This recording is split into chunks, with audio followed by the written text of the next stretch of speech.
Hello, ladies and gentlemen. I hope you're all having a great and wonderful day. Well, what we have here is the Minnesota that shooting suspect has been captured. He has been arrested along with his wife, and there's a lot of weird things that are going on here that I think that needs to be explained.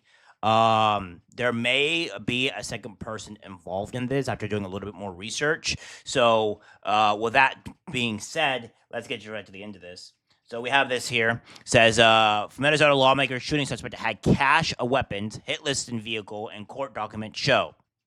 Says Vulture is the suspect charged with unaliving a Minnesota state lawmaker and her husband and wounding a second lawmaker and his wife, had an arsenal of weapons and a hit list in his vehicle, according to documents. Vulture, 57, allegedly posed as a police officer and drove a Ford SUV registered in his name. According to the police license to carry out the shootings of former Minnesota House Speaker Melissa Hortman and her husband Mark early Saturday morning at their Brooklyn Park home in Minneapolis after allegedly shooting state pen John Hoffman. Also a Democrat and his wife Yvette in their nearby Champlain home in a related attack. So what we have here is that inside the vehicle he had a disturbing cache of weapons, including at least 3 AK-47 assault rifles and a 9mm handgun, along with a manifesto that listed the names and addresses of other public officials. Now, so that being said, AK assault rifles is a little bit odd because most people that I know don't usually have AK assault rifles, and I think if you're talking about, it depends on what they mean by assault rifles, right? Because assault rifle is not really it's a thing, but also not a thing. It depends. Is it fully automatic or is it not fully automatic? I mean, you can get like an AK that is not fully automatic, and that's completely fine. It's legal within our country. But if it's fully automatic, that's questionable. That's odd, and that's going to raise more higher suspicions. And I don't think a lot of people have AKs in general. They're just really expensive. Any military grade type weapon is expensive in general. So, yeah. We have this for Andy No saying Minnesota shooting suspect Vance Boiter has been arrested in Sibley County, Minnesota. The former pastor is accused of unaliving State Representative Melissa Hartman, her husband, and injuring Senator John Hoffman and his wife. Boiter's former roommate and friend told media he is a conservative and was against abortion. This guy does not look like he would be a conservative because everything that he did or does is the complete opposite of what you would consider conservative. I mean, you have Democrats that are obviously against abortion, so that is not really too crazy here.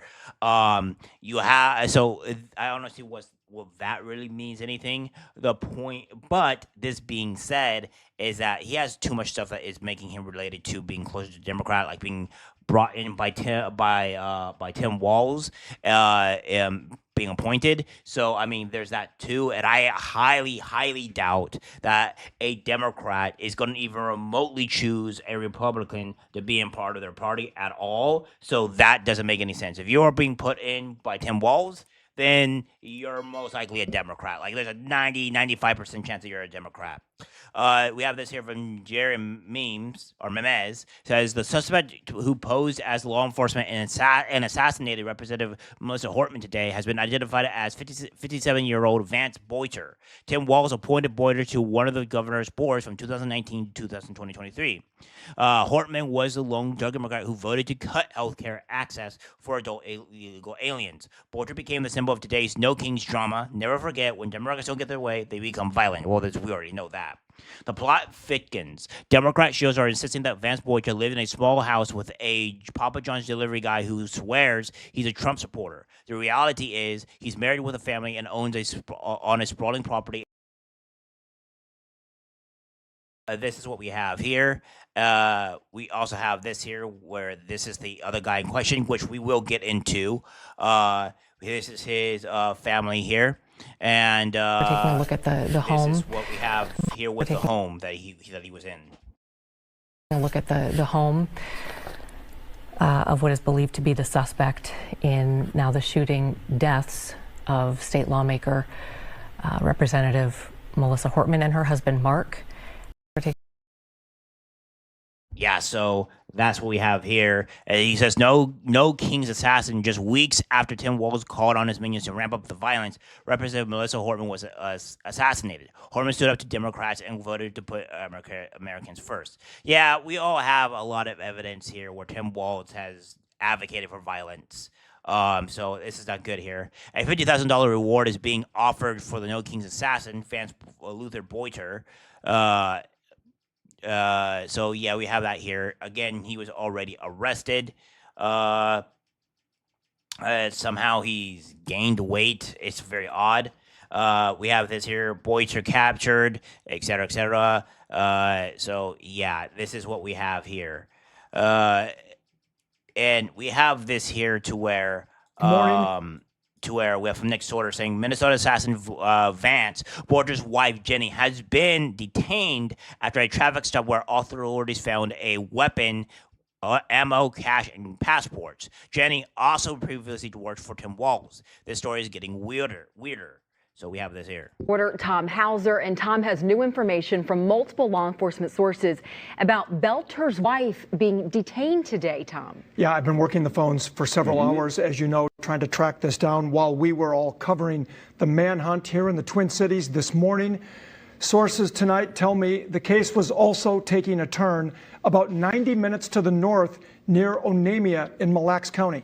Multiple law enforcement sources with direct knowledge of what happened tell 5 Eyewitness News there was a traffic stop at a convenience store near Onamia. Between 10 and 11 a.m. this morning, law enforcement made a traffic stop involving a vehicle carrying several relatives of Vance Belter, including his wife.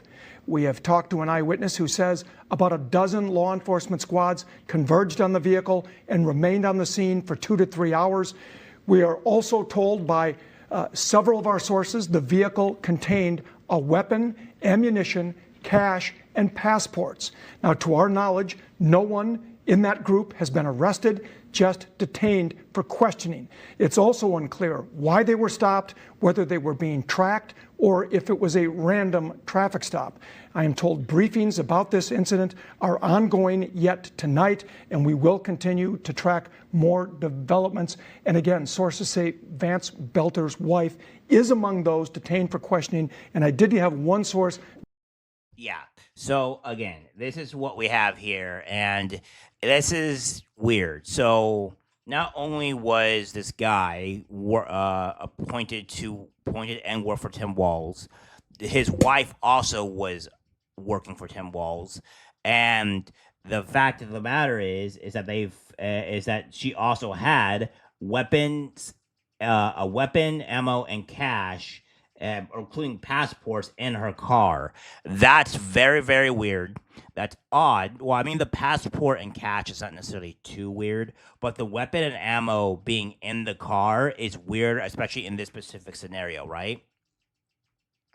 So he goes on to say, how the hell did this doughboy escape on foot? It's not making sense. He had to have a getaway driver or something.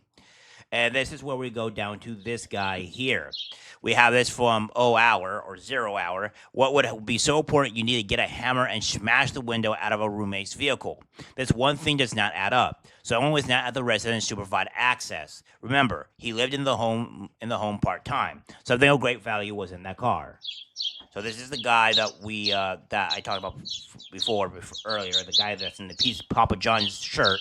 So this is what he's doing here.